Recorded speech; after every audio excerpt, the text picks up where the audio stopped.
Hello, I am Mary Wollstonecraft, and today I will be answering the questions for this prompt.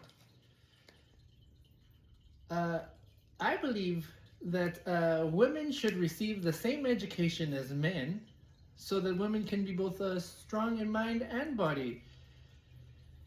I say this in what I wrote. I say I believe that an educated woman would stop the progress of knowledge and virtue. For truth must be common to all, or it will be infectious with respect to its influence on general practice. That is the answer to question 1. Question 2, what is the nature of women and men? I argue that the nature of women and men should be similar, if not the same, due to the fact that both men and women have the same intellectual and moral capabilities. But it is society's norms that have created the inequalities that exist. Both men and women have the ability to be educated and virtuous. What differences should exist between men and women's education? I argue that there should be no difference in education between men and women. Women should be able to gain an education such as a man.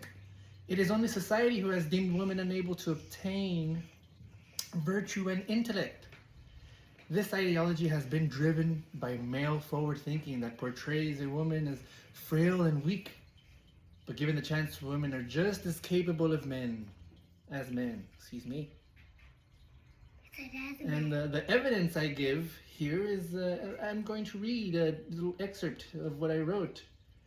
I wrote, to render mankind more virtuous and happier, of course, both sexes must act from the same principle. But how can that be expected when only one is allowed to see the reasonableness of it? To render also the social compact truly equitable, and in order to spread those enlightening principles, which alone can ameliorate the fate of man, women must be allowed to found their virtue on knowledge, which is scarcely possible unless they be educated by the same pursuits as men. For they are now made so inferior by ignorance and low desires as not to deserve to be ranked with them, or by the serpentine wrigglings of cunning they mount the tree of knowledge, and only acquire sufficient to lead men astray. Thank you for listening. I appreciate you with the patience of all the noise going on in my home. Thank you.